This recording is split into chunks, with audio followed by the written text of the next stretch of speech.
जन्मलाता है जो नाम जिनसे मिला थाम कर जिनकी उंगली बचपन चला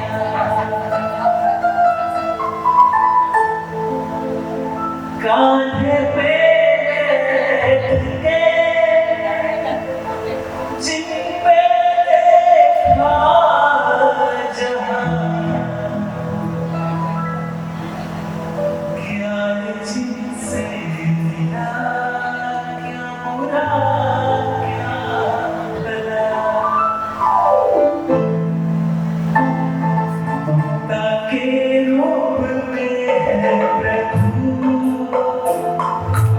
से पाया वरदान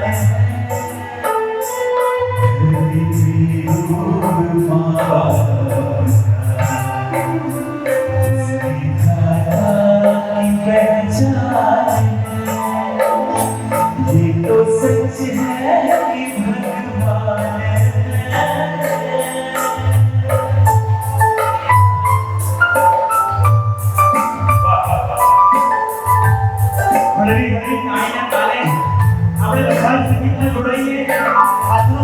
करिए अरे माता पिता ने याद करिए आ कितने अपने संस्कृत है चलिए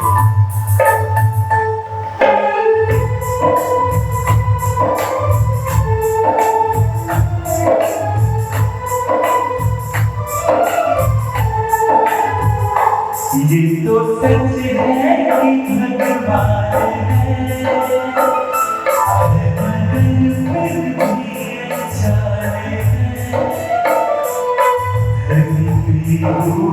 माँ बाप उसकी धारा की पहचान ये तो सच है कि भगवान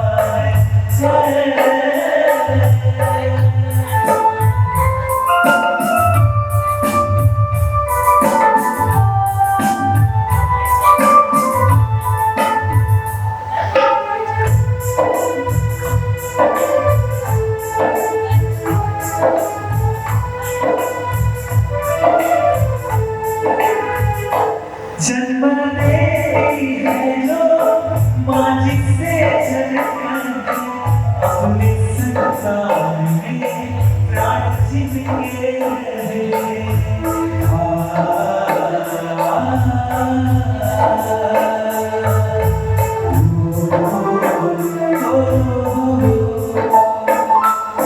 लोरिया होठ पर सब पे मुक्ति नीले जो आए हंस के हर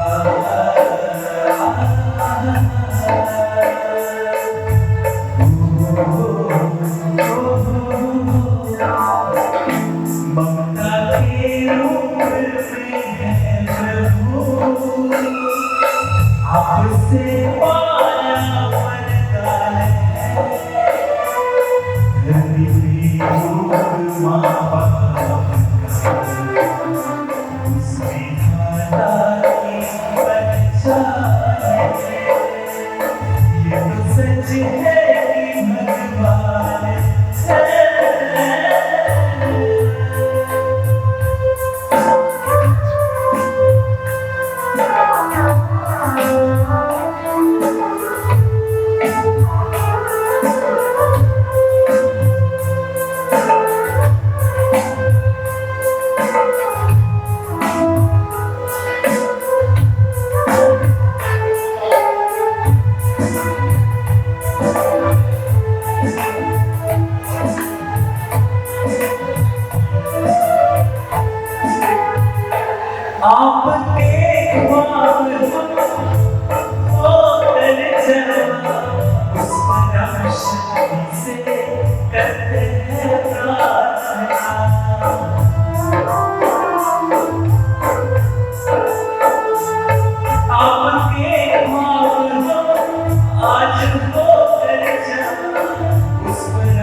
दिल में अरमान माँ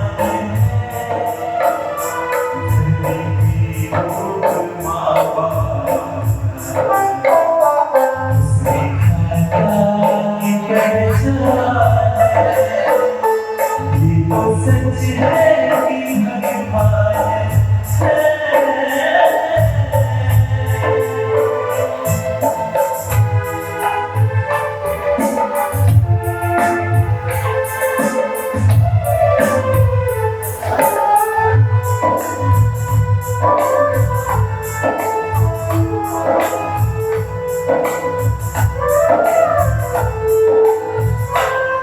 जीवन भाग्यशाળી પોતાના માતા પિતા જો સાચામાં ભગવાન સ્વરૂપ લાગતા હોય તો હળવી હળવી તાળીનો તાલ અને ભૂખમાં મારી સાથે હાથ બરાબર સચ્ચી હૈ ભગવાન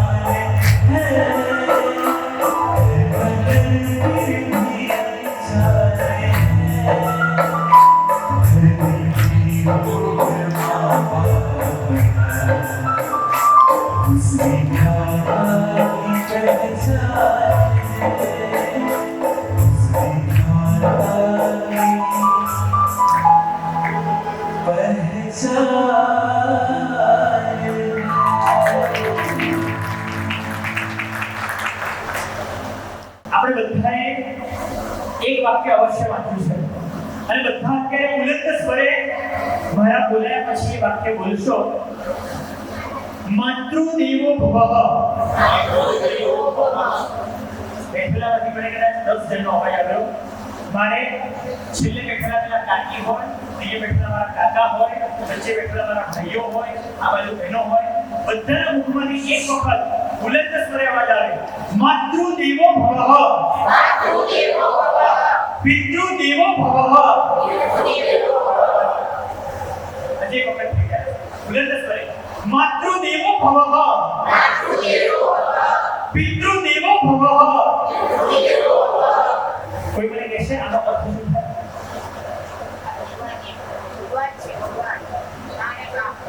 માતા અને પિતા કોણ છે માતૃદેવો ભવઃ પિતૃદેવો ભવઃ માતા પરમાત્મા સમાન છે પિતા પણ પરમાત્મા સમાન છે એક વિનંતી કરું એક સંકલ્પ કરીશું આજે બધા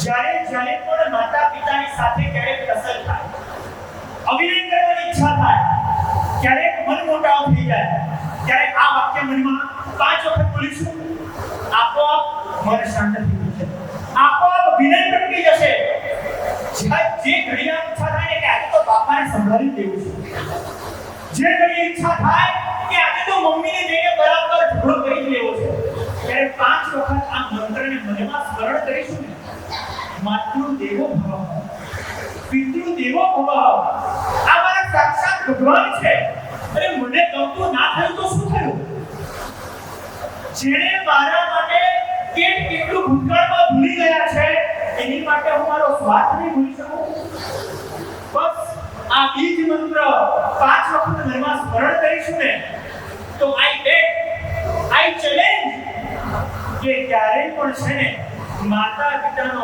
અભિનય કરતા આપણે હટકી જઈશું માતૃદેવો ભવઃ પિતૃદેવો ભવઃ આ વાક્ય આત્મસાત કરતા જીવનને સફળ બનાવવાની જરૂર છે અમારા મનહરભાઈ અને રાગીણી બેન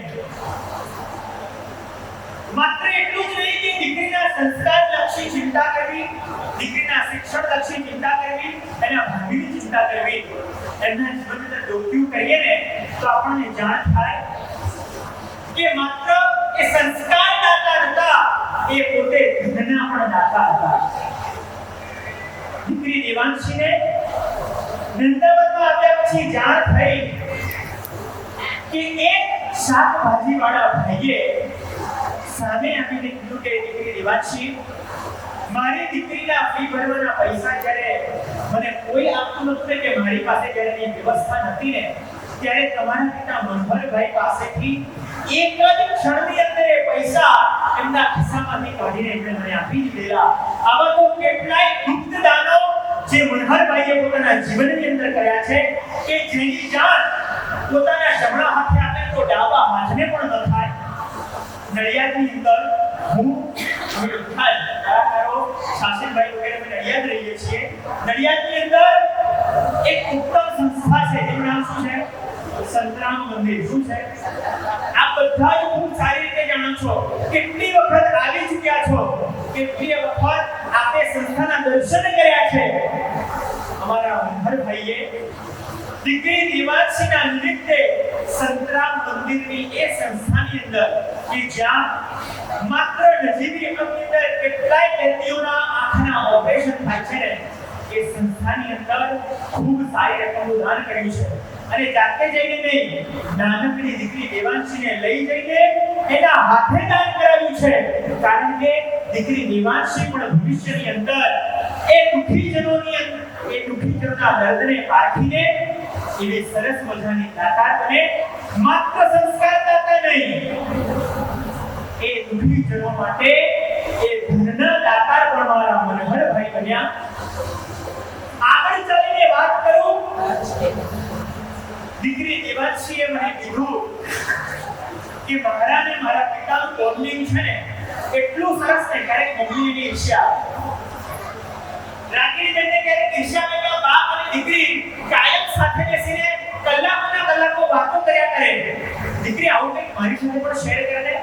પણ આ કુદરતની એવી સરસ મજાની કળા છે ને કે પેલું કીધું છે કે બાપ જીવનમાં બે વખત રડે. ક્યારે રડે? દીકરો ઘર છોડે ત્યારે અને દીકરી ઘર છોડે ત્યારે અને દીકરો ઘર છોડે ત્યારે. બાપ છે જે અડીખમ હોય કે ક્યારે જીવનમાં આંખમાં આંસુ આવવાના દે. કારણ કે ખબર છે કે જો હું રડીશ ને તો પરિવાર ભાંગી પડશે. પણ અડીખમ એવો બાપ પણ જીવનમાં બે વખત રડી જાય. દીકરી ઘર છોડે ત્યારે અને દીકરો ઘર છોડે ત્યારે. એ બાપ અને દીકરીનું આવું સરસ મજાનું મિલન થઈને અમારા રાગીણીબેનને ક્યારેક ઈર્ષાનો ભાવ પ્રગટે અને દીકરીને કહે કે દીકરી તું ક્યારેક તો મારી સાથે આ કલાકો બેસ. અને જ્યારે કલાકો બેસીને દેવાંશી અને મનહરભાઈ વાતો કરતા હોય ને ત્યારે દેવાંશીને કહે કે દીકરી આ જીવનની અંદર તું ધર્મને પામજે. ધર્મ તો તને આપોઆપ મળશે. અને જીવનની અંદર પોતાના નિત્યક્રમની અંદર એક ત્રણ કલાક વિષ્ણુ સહસ્ત્રના પાઠો અમારા મનહરભાઈ દ્વારા. પાછલી ઉંમરમાં પણ જ્યારે 50 ને વટાવી ચૂક્યા ને ત્યારે લોકો નાકામની ચર્ચા કરવા, ચાડી ચુગલી કરવા આવે ને ત્યારે ઘૂસીને પ્રેમથી ના પાડી દે કે ભાઈ આ બધા માટે સમય નથી, હું અને મારો ભગવાન ભલો. આ બધી વાતો આજે એટલા માટે કરવી છે ને કે આવું ઉત્તમ જીવન જીવી જનારા મનહરભાઈએ માત્ર પોતાના ભાવિ પેઢી અર્થાત દેવાંશીની ચિંતા નહીં, અનેક લોકોની ચિંતા કરીને એમના જીવનને પણ ઉજાગર કરવાનું કામ કર્યું છે. જ્યારે એમના ઘૂંટણનું ઓપરેશન થયું, ઘૂંટણના ઓપરેશન થયા બાદ થોડા કોમ્પ્લિકેશન્સના કારણે એક રાતે સાયલેન્ટ એટેક આવવાથી એમનું મૃત્યુ થયું. પણ એ મૃત્યુનું ઘડીએ પણ કેવી સરસ મજાની ઘટના ઘટી છે. પુણ્યશાળીઓ ઘટના અત્યારે વાગોળવાનું મન થાય. દીકરી દેવાંશી એમના મૃત્યુ વખતે એમની સાથે હતી. રાતના 3 વાગે ઉઠીને એ દીકરી દેવાંશીને કહે કે ખૂબ અજુગતું લાગી રહ્યું છે. દીકરીએ કીધું કે પપ્પા હજી તો રાતના 3 વાગ્યા છે, આપ કેમ ઉઠી ગયા છો? સૂઈ જાઓ, આપણે વહેલી સવારે ઉઠીને વાત કરીશું. અને એ વખતે પણ પોતાને અનકમ્ફર્ટેબલ ફીલ થતી કન્ડિશનમાં પણ મનહરભાઈને પૂજ્ય અમારા જીનપ્રદ વિજયજી મહારાજ સાહેબે આપેલા એ પાઠો એમને યાદ આવ્યા છે. વિષ્ણુ સહસ્ત્ર એટલે એમને યાદ આવ્યું છે. જ્યારે વ્યક્તિ છે ને દુવિધામાં હોય ને ત્યારે વ્યક્તિને અકળામણ ચડી જાય, એને કોઈકની મદદ માંગવાનું મન થાય. પણ એ વખતે પણ જીનપ્રદ વિજયજી મહારાજે આપેલા એ પાઠોને વાગોળતા ક્યારે પાછા નિદ્રાધીન થઈ ગયા અને નિદ્રાની અંદર જ એમને એટેક આવી ગયો. સાચું કહું, આ કુદરતનો એક સંકેત તો કુદરતની એક કરામત હતી કે જે મલ્હારભાઈએ જિંદગીભર અન્યને સુખ આપવાની કામના કરી છે ને એવા મલ્હારભાઈને કુદરતે મૃત્યુ વખતે એક પણ ક્ષણનું દુઃખ થવા દીધું નહીં. સાયલેન્ટ એટેક, નિંદ્રાની અંદર જ મૃત્યુ થઈ જવું ને એ ખરેખર આ કુદરતની કરામત કહેવાય. બાકી મૃત્યુ સમયે વ્યક્તિઓ કેવા હેરાન થતા હોય છે, પરેશાન થતા હોય છે, એનાથી આપણે વાકેફ છીએ. અરે કુદરતને બે હાથ જોડીને પ્રાર્થના કરે કે હવે તો ઉઠાવી લે. જ્યારે અમારા મલ્હારભાઈ નિંદ્રાની અંદર જ પોતે કાળ કરી ગયા, આ જ દર્શાવે છે કે કુદરતે પણ એવી ઉત્તમ પ્રકારની મૃત્યુ ભેટ એમને આપી કે એક પણ ક્ષણ માત્રનું દુઃખ કે દર્દ નહીં. મલ્હારભાઈને વાગડી દઈને આવા કેટલાય કાર્યો સંતાન માટે કર્યા, સમાજ માટે કર્યા, અને માતા અને પિતા સમાજ માટે, પોતાના સંતાન માટે, ઘર પરિવાર માટે શું ન કરે એ પ્રશ્ન છે. એક અત્યંત સામાન્ય કક્ષાનો, મજૂર કક્ષાનો કહી શકાય એવો એક બાપ, એનો નિત્યક્રમ સવારે ઉઠીને નાઈ ધોઈને પરવારીને ફેક્ટરીએ જવાનું, ફેક્ટરીએ જઈને કામ કરવાનું, સાંજે આવીને જે પણ મહેનતાણું મળ્યું હોય એ ઘરે આવીને પત્નીને આપવાનું, અને તેમનું ગુજરાન ચાલે. એ સામાન્ય કુટીનો મજૂર કક્ષાનો બાપ, એને કુદરતે પાંચ સંતાનો આપ્યા હતા, જેમાંની 4 દીકરી અને 1 દીકરો. 4 દીકરીઓ ઉપર 1 દીકરો. દીકરો સૌથી નાનો. એ બાપ દરરોજ સવારે મજૂરી કરવા માટે જાય, પરંતુ સમજી શકાય ને વધતી મોંઘવારી સાથે ઘર પરિવાર ચલાવવાનો, બધાનું ભરણ પોષણ કરવાનું, બધાની ડિમાન્ડ પૂરી કરવાની, સંપૂર્ણપણે ઘસાઈ જવાનું, તો પણ ઘરનું ગુજરાન ન ચાલે. હવે કરવું તો કરવું શું? સૌથી મોટી દીકરી 20 વર્ષની ઉંમર વટાવી ચૂકી છે. જોતામાં સમાજમાંથી માંદા આવવા લાગ્યા અને એના લગ્ન લેવાઈ જાય એવો સમય નજીક આવી ગયો, અને બાપે સરવાળો માંડ્યો કે પોતાની પાસે જે કંઈ પણ સંપત્તિ છે પોતે પેલી ફેક્ટરીની અંદર ગુણોની ગુણે ઉચકીને મજૂરી કરીને જે પણ મહેનતાણું લાવે છે ને એ આ બધું આ દીકરીના લગ્ન પૂરું પાડવા માટે સક્ષમ નથી. એ ફેક્ટરીની અંદર કામ કરતા કરતા દરરોજ જે એમણે એ ગુણો ઉચકીને મશીનરીમાં ઠાલવવાની, એ મશીનની અંદર ગુણો જાય, એ કાચો માલ પ્રોસેસ થાય અને પછીની આગળની પ્રોડક્ટ બને. તો આપણે વિચાર કર્યો કે દીકરીના લગ્ન લેવાના છે, સંપત્તિની જોગવાઈ નથી, કરવું તો કરવું શું? અને સંતાન માટે સઘળું કરી છૂટવાના એ મનોરથે એણે એક દિવસ એ ગુણો ઠાલવતી વખતે મશીનરીની અંદર જાણી જોઈને પોતાની ટચીની આંગળી એ મશીનની અંદર કપાવી દીધી. આંગળી કપાતાની સાથે લોહીની ધાર છૂટી અને બાજુવાળા 2-4 મજૂરો તરત ખૂબ પડી કે અલે પેરાની આંગળી આવી ગઈ છે, તાત્કાલિક એને દવાખાને લઈ જાઓ. આંગળી સંપૂર્ણપણે કપાઈ. ડોક્ટરે કીધું કે હવે આનું કંઈ થઈ શકે તેમ નથી, જિંદગીભર તે આંગળીને તમારે ચલાવવું પડશે. શેઠને ઘટનાની જાણ થઈ અને શેઠ દયાળુ હતા.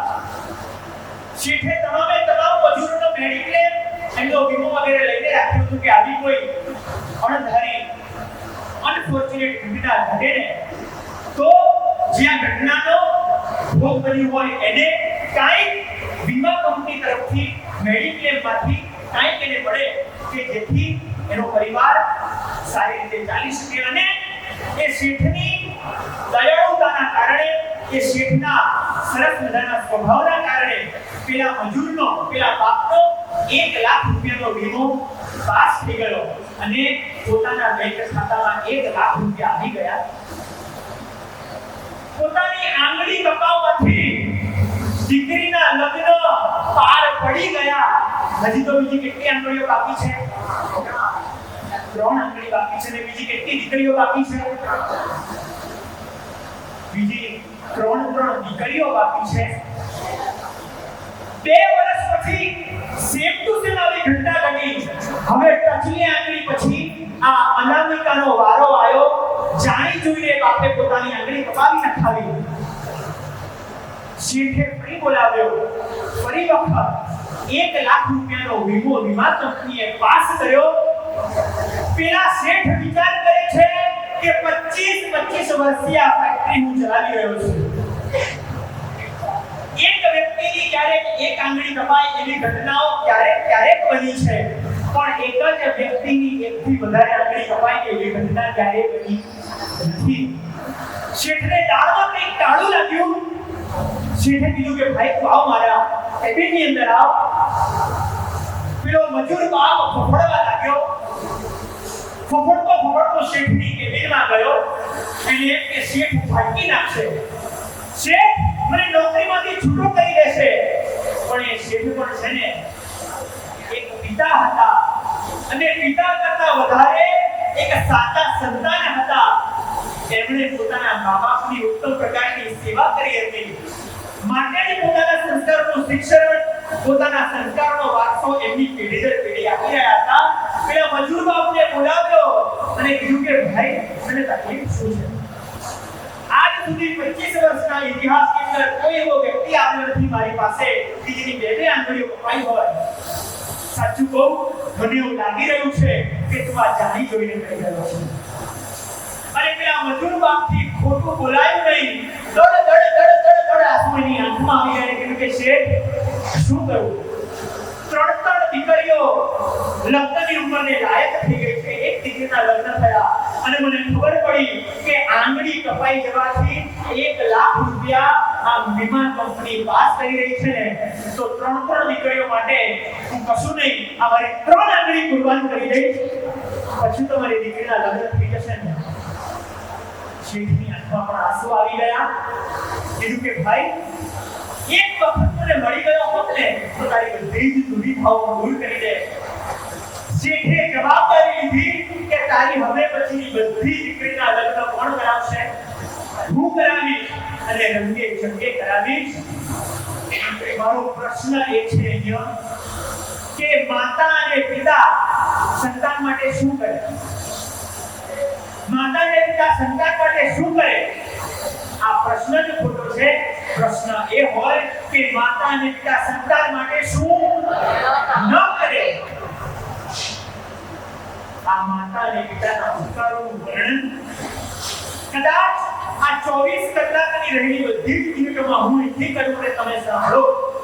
શાસ્ત્રભાઈ એમના સુંદર કંઠ દ્વારા અને આ વાજિંત્રો દ્વારા અમારા કલાકારો સંગીતની રમઝટ મચાવે ને તો પણ એમને ઉપકારોનું વર્ણન આ 24 કલાકના દિવસની અંદર શક્ય નથી. માતા પિતા શું કરે એમ નહીં, માતા પિતા શું ન કરે ને એ સવાલ છે. આજના કલિકાળની અંદર જ્યારે યુવાનો માતા બને અને પિતા બને ને, મારે પોતાને 3 વર્ષની નાનકડી દીકરી છે. શાસનભાઈને પણ 2 વર્ષની સરસની નાનકડી દીકરી છે. જ્યારે માતા અને પિતા બન્યા ને ત્યારે સાચી અનુભૂતિ થઈ કે માતા અને પિતાએ આપણો પોતાનો ઉછેર કરતી વખતે કેટલાય ત્યાગ કર્યા છે અને હસ્તે મોઢે કર્યા છે, કેટલું જતું કર્યું છે. અહીંયા 30 વર્ષની ઉંમર દીકરીઓ એટલા કેટલા યુવાનો સાહસો કરે. 30 વર્ષની ઉંમર હોય, 30 વર્ષથી નીચેની 30 વર્ષથી નીચેની ઉંમરવાળા ઘણા ઓછા છે, બરાબર ને? 30 વર્ષની ઉંમરવાળા ઘણા ઓછા છે. બાકીના બધા 30 વર્ષની ઉપરવાળા છે. તો હું સમજી શકું છું કે તમે બધા માતૃત્વ અને પિતૃત્વની અવસ્થાને ધારણ કરી ચૂક્યા હશો, અને જ્યારે યુવાની અવસ્થાએ આવેલા એ સંતાનો જ્યારે કદાચ તમારો અભિનય કરે, તમારી વાત ન માને, તમારા હૃદયને ઠેસ પહોંચે. હું તમારી લાગણીને બહુ સારી રીતે સમજી શકું છું. પણ અહીંયા રહેલા માતા પિતાને પણ અત્રે મારી એક વિનંતી કરવી છે. વર્તમાન પરિસ્થિતિ ચાહે ગમે એટલી હોય, ગમે તેવી હોય, ગમે એવી અવસ્થા હોય, પણ અત્યારે ઉપસ્થિત રહેલા માતા પિતાને મારી નમ્ર અપીલ છે, આપ છે ને આપના સંતાનોને સંસ્કારોનો વારસો આપો.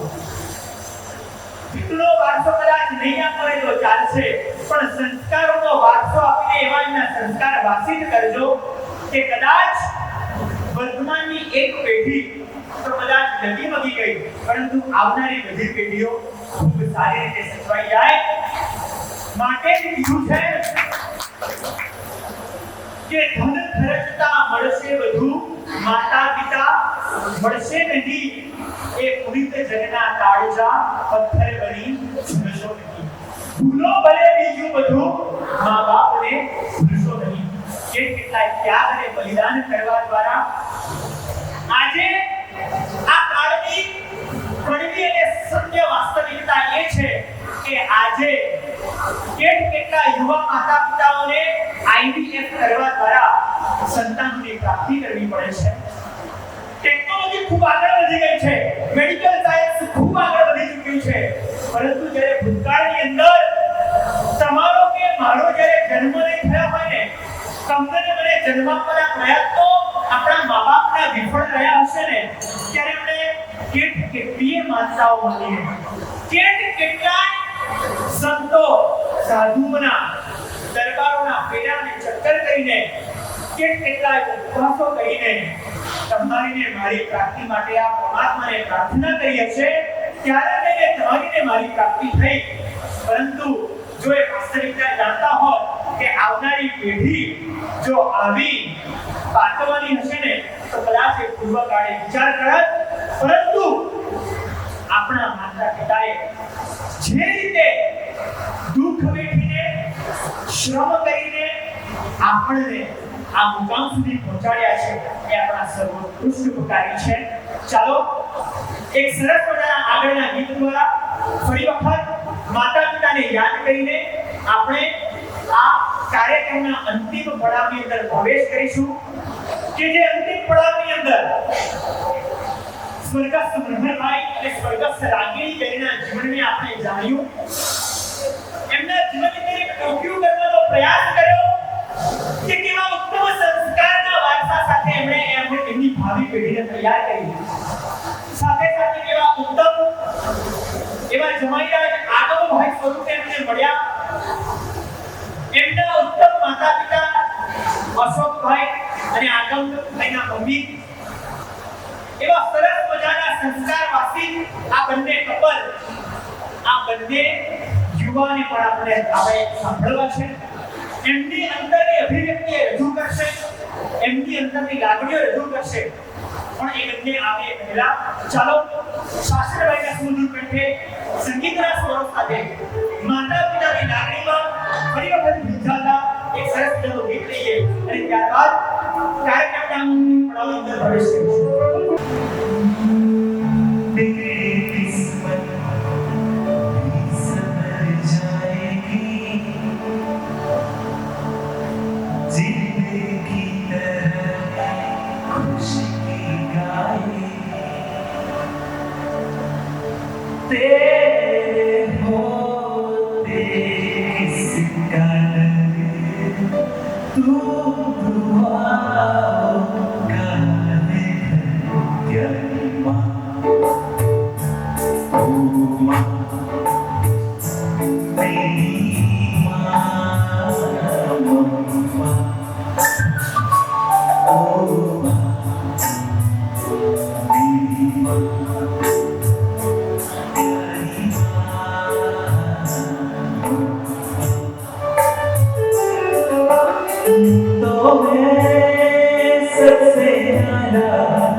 तेरा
આગમભાઈ આપ આવો.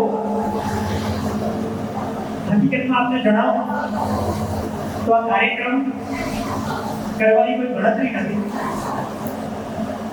સ્વર્ગસ્થ મનહરભાઈ રાગીણી બેનના આત્મશ્રેયાર્થે પરિવાર મળીને કોઈ સત્કાર્ય કરવાનો હતો કે જે પર્સનલી એકદમ પરિવાર મળીને પતાવી દે, પરંતુ આગમભાઈ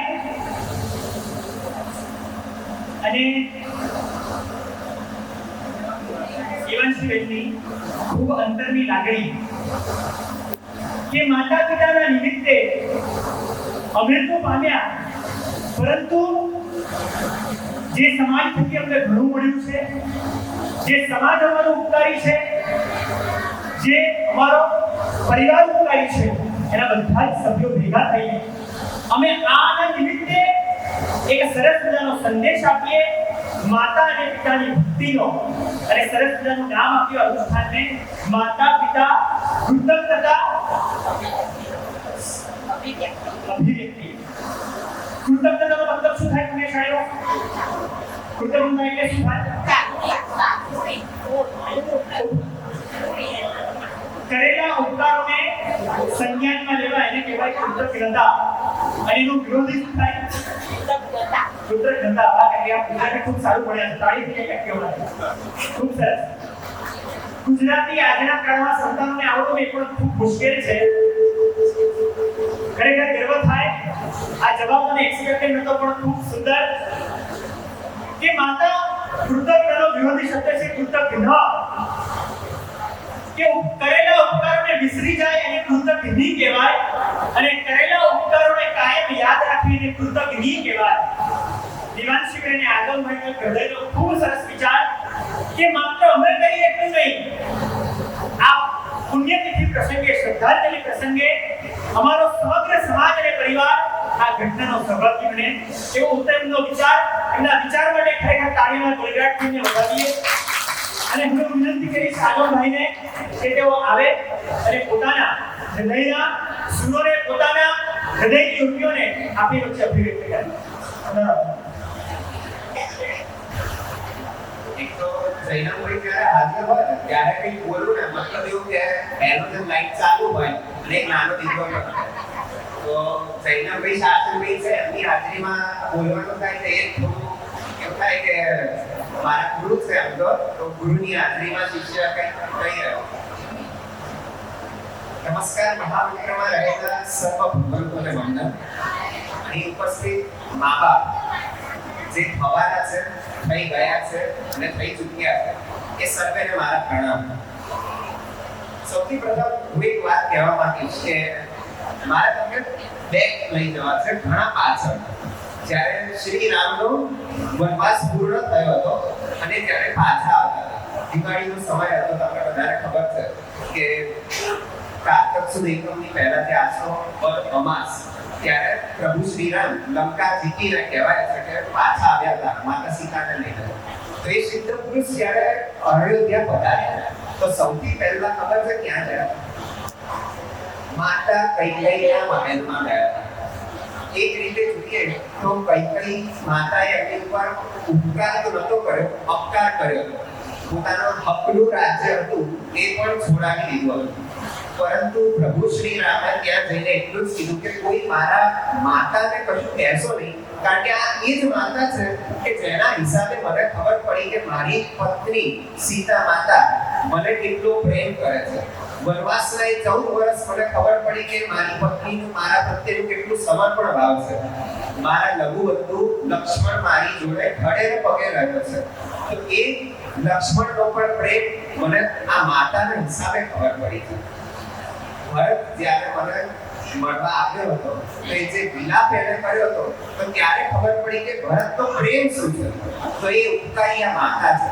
તો આપણે સૌએ એમાંથી કદાચ આપણે સૌ કહું છું, હું એમાંથી અલગ છું ને આપણા બધાથી, તો એમાંથી દોધ લેવા જેવો છે કે પ્રભુ કક્ષાએ પહોંચેલી વ્યક્તિ જો આટલી પોતાની અપકારી માતાને પણ આટલા વંદન પૂજન કરી શકતો તો આપણે તો કેટલું આપણા ઉપકારી માતા છે એનું કેટલું ઋણ સ્મરણ કરી શકીએ. ઋણ સ્મરણ એટલે કહું છું અને ઋણ સ્વીકાર આપણે એનાથી વધારે ઋણ ચૂકવી શકવાના જ છીએ નહીં. કારણ કે શાસ્ત્રકાર ભગવંતોએ જે જૈનભાઈએ બતાવ્યું એમ કીધું છે કે ચામડીના જોડા બનાવીને પણ જો પહેરવામાં આવે તો એ શક્ય નથી કે તો પણ ઋણ પૂર્ણ નહીં થાય. એટલે સૌથી ઋણ સ્વીકાર.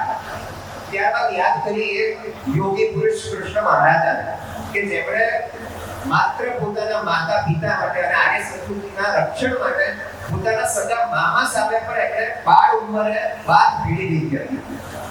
ત્યારબાદ આરાધ્યમાં અત્યારે કોઈ પણ વિધિ થતી હોય તો સૌથી પહેલા આપણે કોનું પૂજન કરીએ? કાકા ગણપતિ. બરોબર. તો હવે ગણપતિજીને કહેવામાં આવ્યું કે સમગ્ર દુનિયાની પ્રદક્ષિણા કરીને આવો. ત્યારે આપણે કોની પ્રદક્ષિણા કરીએ? મા બાપ. મતલબ કે ગણપતિજી પણ એવું જ માને છે કે મારા મા બાપ છે એ જ મારી દુનિયા છે. દુનિયા મારી મા બાપ નથી, પણ મા બાપ મારી દુનિયા છે. ત્યારબાદ હું તમને બધાને કહીશ કે તમે બધાએ ભગવાન મહાવીર સ્વામીનું નામ સાંભળ્યું હશે અને તમને બધાને ખબર હશે કે અહિંસા પરમો ધર્મ એમણે કીધો. પરંતુ એ જ ભગવાનની બીજી એક વાત છે કે જ્યારે પ્રભુ ગર્ભાવસ્થામાં હતા, માતાની ઉક્ષીમાં હતા, ત્યારે માતાની એટલી ચિંતા હતી. વિચાર કરો કે એ એટલું નાનું બાળ સ્વરૂપ કે લગભગ 3 કે 4 મહિના હશે. તો ત્યારે 3-4 મહિનાના ગર્ભકાળમાં પણ પ્રભુને એટલી ચિંતા માતાની કે હું આ લાત મારું છું તો માતાને કેટલું બધું પીડા થતી હશે, કેટલું દર્દ થતું હશે. અને હું ખાલી મારા એડજસ્ટમેન્ટ માટે કે મારે આ રીતે શું છે, મારા અત્યારે આ રીતે રહેવું છે, અને એના પેટને શું કરવું આટલી પીડા. તો એ પ્રભુએ એ વખતે મારા એડજસ્ટમેન્ટ માટે કે મારે આ રીતે શું છે, મારે અત્યારે આ રીતે રહેવું છે, અને એના પેટને શું કરવું આટલી પીડા. તો એ પ્રભુએ એ વખતે જ્યારે આટલું નાનું બાળ સ્વરૂપ ત્યારે પણ પ્રભુ જ્ઞાનના ધણી હતા. તો પ્રભુએ હલનચલન બંધ કરી દીધું હતું. પછી ક્યારેક એવું થયું કે માતા કૃષ્ણ, એમના માતાનું નામ કૃષ્ણા માતા, એમને થયું કે મારો ગર્ભ કેમ આ રીતે સુકાઈ તો નથી ગયો, ગળી તો નથી ગયો. ત્યારે પ્રભુએ સહેજ હલનચલન કરી, જેથી થયું કે ના હજી ગર્ભ જીવે છે. તો બસ આપણી જોડે તો આટલા ઊંચા ઊંચા આલંબનો છે તો આપણે એમને ધ્યાનમાં લઈએ. સેકન્ડ થિંગ મારી વસ્તુ એ કહેવી છે કે અત્યારે તો યંગ જનરેશન ઓછું ઉપસ્થિત છે, પણ એને માટે અને તમને બધાને પણ એ કહેવું છે કે આપણે કોઈ પણ મોટી બિલ્ડિંગ જોઈએ ને તો આપણે એ જ કહીએ કે આ બિલ્ડિંગ કેટલી સરસ છે, બટ રિયલમાં જો સૌથી વધારે એ બિલ્ડિંગ ત્યાં ઉપસ્થિત છે તો એ પાયો જે છે ને એના લીધે બિલ્ડિંગ ત્યાં રહી શકી છે. આજે હું મારા જે ગુરુદેવ છું દેવેન્દ્ર મહારાજ એમની જ વાત કહેવા માંગીશ કે કોઈ પણ દીકરા દીકરીને તમે જુઓ તો એમના માતા પિતાનું ભણતર એમના કરતા ઓછું જ રહેવાનું. હું છું તો MSc IT છું, કોમ્પ્યુટર એન્જિનિયર છું, સારી પોસ્ટ છે એ પ્રભુ અને માતા પિતાની કૃપા છે. મારા માતા પિતા કદાચ એટલું ભણેલા નથી, જીવાંશી છે તો એને MSc IT ની MBA કરેલું છે, પરંતુ પપ્પાએ ખાલી કદાચ BCom જ કર્યું હતું. તો હું એટલું કહીશ કે માતા પિતા છે ને ઓછું ભણેલા હોઈ શકે, પરંતુ સંતાનોના ભણતરમાં કોઈ પણ દિવસ એમનો ફાળો ઓછો ના પડે. ફાળો હંમેશા મોટો જ રહેવાનો. એક અપેક્ષા હું એટલું કહીશ કે હું જેટલું મારા ભણતર માટે ભોગ નથી આપ્યો એનાથી વધારે મારા મા બાપે આપ્યો છે. કે હંમેશા એ જાગતા રહ્યા છે મારા માટે, અને બંને મારા અને બેન બંને માટે જાગતા રહ્યા છે. મારી પોતાની વાત કરું તો તપોવનમાં ભણવા મૂક્યો ત્યારે આર્થિક પરિસ્થિતિ ખૂબ જ ખરાબ હતી કે પપ્પા પોતાનું માંડ પૂરું કરી શકે, પણ એ વખતે એમણે ચિંતા કરી કે ના, હું મારા આગળને સંસ્કાર સારા આપીશ એ પહેલા જોઈશે. મારે શિક્ષણ તો મને સારા સારો ઉદાહરણ મળતું, પરંતુ વિચાર કે ના, સંસ્કાર પણ એને મળવા જ જોઈએ. એવી જ રીતે મને મારા પપ્પા માટે એટલે ખૂબ લાગણી છે કે આજની જનરેશનમાં નોટ આપણે બધા બહુ સારી કક્ષાએ તમે છો કે વડીલો સમજો છો કે સંસ્કારનું મહત્વ શું છે. ત્યારે બીજી બધી કક્ષાએ જ્યારે જુઓ ત્યારે તમને ઘણી વાર એવું થાય કે પપ્પાએ જે દિવાળીના સંસ્કાર માટે છે તે કીધું હતું કે તું યુદ્ધ ભણવા જા, કોઈ વાંધો નહીં, પરંતુ એ પહેલા મમ્મી પપ્પાએ સંસ્કરણ માટે જે ચિંતા કરી એ ખરેખર કાબિલે દાદ છે. કે કોઈ મા બાપ શિક્ષણ માટે તો હોય જ દરેક મા બાપ, પરંતુ સંસ્કરણ માટે પણ આટલું જાગૃત હોય તો એ ખરેખર વંદનીય, પૂજનીય છે, સદૈવ સ્મરણીય છે. ભરત કાકાએ વાત કરી હતી કે આજે સંતરામ મહારાજના મંદિરમાં કે જે ડોનેશન અપાવતા તો દેવાંશીને કીધું કે ભાઈ તારો જે પહેલો પગાર છે ને એનો ઉપયોગ આ રીતે કર.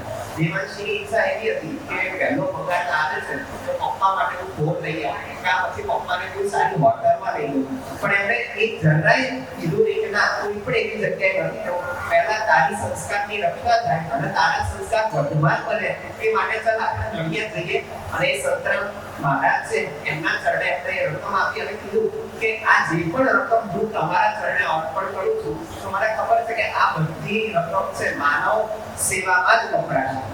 દેવાંશીના જન્મ દિવસે કોઈ પણ હોટલમાં ના લઈ ગયા અને વૃદ્ધાશ્રમ છે ત્યાં અમદાવાદ ખાતે વૃદ્ધાશ્રમ છે તેને લઈ જઈ આખો દિવસ સમજાવ્યું કે બેટા શું છે પરિસ્થિતિ આ સમાજની, એમાંથી તું જોઈને આગળ વધશે.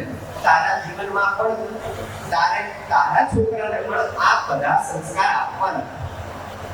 મને પપ્પાનું એક સૌથી વધારે કહેવાય કે માણસની દ્રષ્ટિ જ્યાં સુધી જઈ શકે ત્યાં સુધી એ જોઈ શકે. દરિયો તો આપણે કહેવાય છે ગુજરાતનો દરિયો 1600 કિલોમીટર લાંબો છે, પણ આપણે સપોઝ જોતા હોઈએ તો આપણને દેખાય તો 2-3 કિલોમીટર કે વધીને 3.5 કિલોમીટર સુધી મનુષ્યની દ્રષ્ટિની ક્ષમતા છે તો ત્યાં સુધી જોઈ શકે.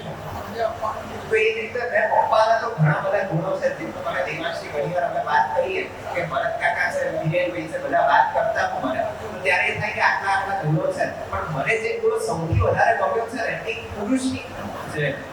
એ અત્યારે સમાજમાં પણ હું જેમ જેમ રહેતો હતો તો એ જોઈને મને એવું ગુણ જે સૌથી વધારે મને ગમ્યું ને એનું કાર્ય તો એ કાર્ય એ હતું કે પોતાનો જે ચાલતો એકદમ સરસ ધંધો હતો કે માર્કેટમાં મોટી શાક હતી પણ એને પણ ગૌણ કરી દીધી માત્ર ને માત્ર કે મારી દીકરીના સંસ્કરણ અને શિક્ષણ માટે.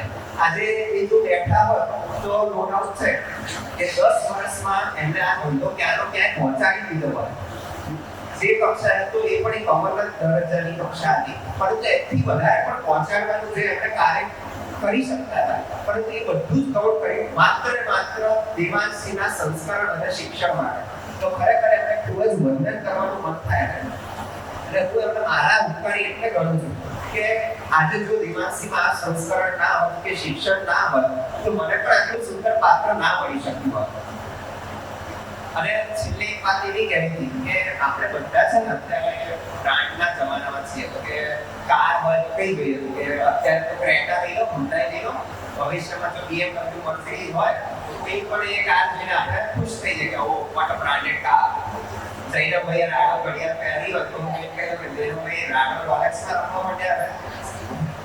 પછી મામા કોઈ પણ સાત બાઈક લાવે હાયા બીજા કે હું કહું કે મામા તમે મીર ભાઈને જોરદાર બાઈક અપાવે. તો હવે બ્રાન્ડની જેમ જ કહીશ કે મા બાપ માટે કે અમૂલની ટેગ હવે કહીશ તો તમને બધાને ખબર હશે કે અમૂલ હશે તો એની ટેગલાઇન શું છે? દૂધ પીતા ઇન્ડિયા ને ધ ટેસ્ટ ઓફ ઇન્ડિયા. તો હું કહીશ કે the test of family only knows by the two person, only one person.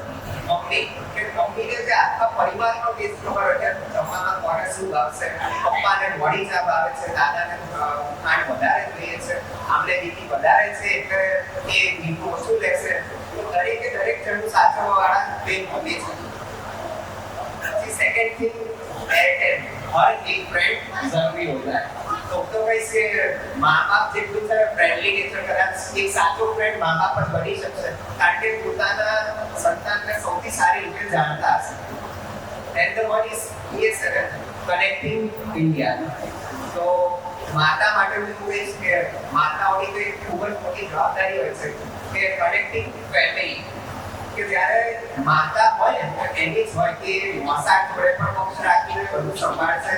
પિયર પક્ષે પણ એક લાઈક પોતાનું માઇક્રો પક્ષ હશે છોકરાનું તો એને પણ જોડે કનેક્ટ એ કરી લેશે. Cadbury dairy milk, what is the Cadbury? कुछ मीठा होता है बरोबर. तो माँ बाप सॉरी मम्मी જેટલી રસોઈ બનાવે ને મીઠી એટલે કોઈ મીઠી હું કહું છું ને ના જ બનાવી શકે.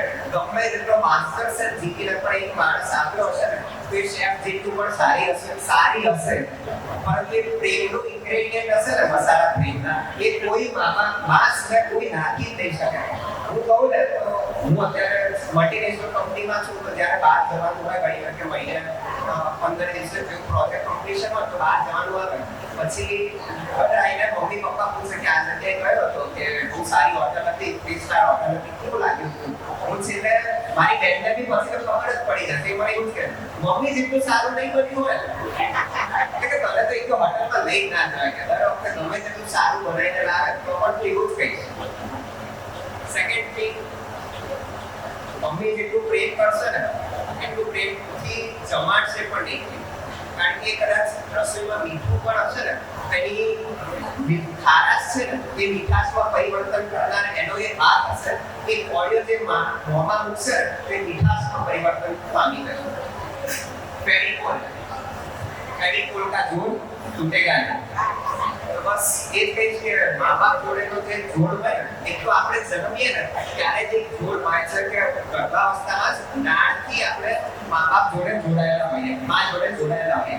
બસ એ નાળ તો ભલે કદાચ એક છોકરાના અંદરથી લેવાનું હોય એટલે કાપી નાખતા પરંતુ જોડ જે કાન જોડાયેલો હોય ને એ કોઈ દિવસ છૂટે નહીં. ફ્લિપકાર્ટ अब हर विश पूरी हुई तो माँ बाप ना चरणे जइए ने तो बધી જ વિશ પૂરી થઈ જાય. જૈનભાઈ કીધું કે લગ્ન માટે પણ મા બાપ પોતાના અંગો પર બલિદાન આપતા વિચારે નહીં તો એ મા બાપ જ હોય.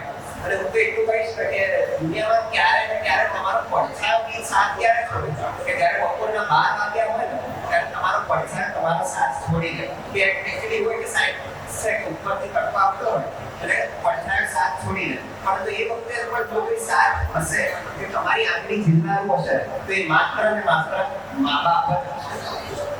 देन आईसीआईसीआई बैंक हम एना ख्याल आपका रखने के लिए तो ये माने वो माँ बाप की विशेष कोई ना हो. Nestle good life good food माता અને પિતા માત્ર ફૂડ નહીં પરંતુ જીવન જરૂરિયાતની દરેક કે દરેક ચીજ માટે હંમેશા છોકરાને પગભર કરશે તે મા બાપ જ. एलआईसी जिंदगी के साथ भी जिंदगी के बाद भी तो माता પિતાનો જે વારસો હશે તે એમણે જ્યારે આપ્યો છે ને એ તો જોડે રહેશે. માત્ર ભૌતિક સંપદા નહીં પરંતુ જ્યારે સંસ્કારણ બી આપ્યું હશે ને એ હંમેશા રહેશે. રિલાયન્સ ગ્રોથ ઇઝ લાઈફ પરંતુ મા બાપ તો હંમેશા એ વિચારશે કે દીકરી અને દીકરીનો જે ગ્રોથ છે ને એ મારી life. Tata leadership with trust પપ્પા જીવનમાં એવું કહેવાય કે એક એવું વ્યક્તિ છો કે જેના લીડરશિપ હેઠળ આપણે હંમેશા આગળ વધતા હોઈએ. પિતા માટે હું એટલું કહીશ કે મા આપણા કપિલ ખૂબ જ લખ્યું છે, પરંતુ અપેક્ષા કદાચ પિતાનું પુણ્ય ઓછું હશે તો કદાચ ઓછું લખાય છે. પરંતુ પિતા માટે હું એટલું કહીશ કે માતા છે ને આંસુ સારી દે છે, પરંતુ પિતા પણ આંસુ સારે છે કે જે આંસુ માત્ર હૃદયમાં રહી જાય છે. પિતા, જો તમે માતાને હૃદય ગણતા હોય તો પિતા એક ઘરનું મગજ છે. બંને વગર ચાલશે જ નહીં. કોઈ એવું નથી કહેતું કે માતા વગર ચાલશે, પણ તે બંને એક પ્રકારનું હું તો કહીશ કે માતા અને પિતા માત્ર એક સંબંધ નથી, એક ભાવ છે, એક તત્વ છે કે જે એક જવાબદારીનું છે અને એક પ્રેમનું છે. Then Usha creating happier homes. તો માતા જે ભોગ આપે છે ને એનાથી ભોગ બને છે, બાકી તો એક ઔષધ છે. હું એ કહીશ કે તમે જે રહેવા જાઓ ને તે છૂટું છે ખાલી મકાન હોય છે, જ્યાં સુધી માતા એનો ભોગ ના આપે ને ત્યાં સુધી ઘર નથી બનતું, એક ગૃહ નથી બનતું. એટલે જ માતાનું બીજું નામ ગૃહિણી છે. SBI આપકે સાથ આપકી સેવામાં. તો એનાથી વધારે કહું છું તો કે માતા જેટલું સેવા કરવા વાળું આપણને કોઈ જ નહીં મળે. અને છેલ્લે રેમન્ડ ધ કમ્પ્લીટ મેન, પિતા જેટલું કોઈ કમ્પ્લીટ આ દુનિયામાં થઈ નથી શક્યું, થવાનું પણ નથી. છેલ્લે બસ એક જ કહીશ કે મેં મારા મા બાપની ઘણી અશાતા કરી છે, તો આવું સ્ટેજ પરથી જ હું એમને કહીશ કે હું એક સારો પુત્ર બની શકું તમારો, એના આશીષ આપજો. અને જે પણ ભૂલચૂક થઈ હોય વાહ